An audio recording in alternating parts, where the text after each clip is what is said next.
के बनई हम मुखिया अब की बार हो। ये चाची कुंदन के बनई हम मुखिया अब की बार हो। कुंदन भैया जिंदाबाद जिंदाबाद जिंदाबाद, कुंदन भैया जिंदाबाद जिंदाबाद जिंदाबाद। क्यों पड़े हो चक्कर में कोई नहीं है टक्कर में, क्यों पड़े हो चक्कर में कोई नहीं है टक्कर में। आपका मुखिया कैसा हो कुंदन भैया जैसा हो, आपका मुखिया कैसा हो कुंदन भैया जैसा हो।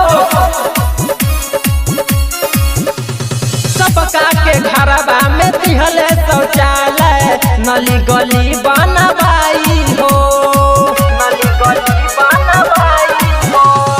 इंदिरा आवास दिलवाई सुने चाची दीह सब कोई जिताई हो।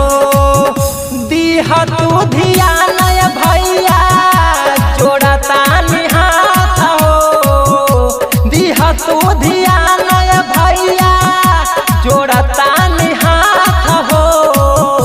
ए चाची कुंदन के बनई हम मुखिया अब की बार हो। ए दीदी कुंदन के बनई हम मुखिया अब की बार हो।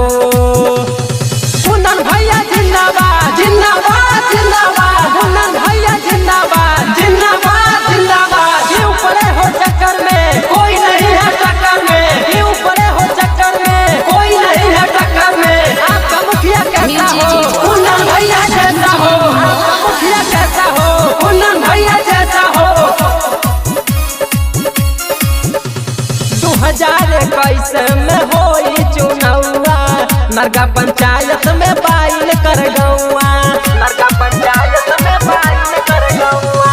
2021 में होई चुनावा नरगा पंचायत में बाइल कर गौआ।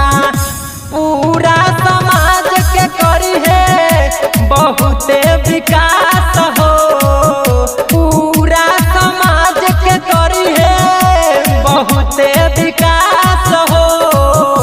ये चाची कुंदन के बनई हम मुखिया अब की बार हो। ये चाचा कुंदन के बनई हम मुखिया अब की बार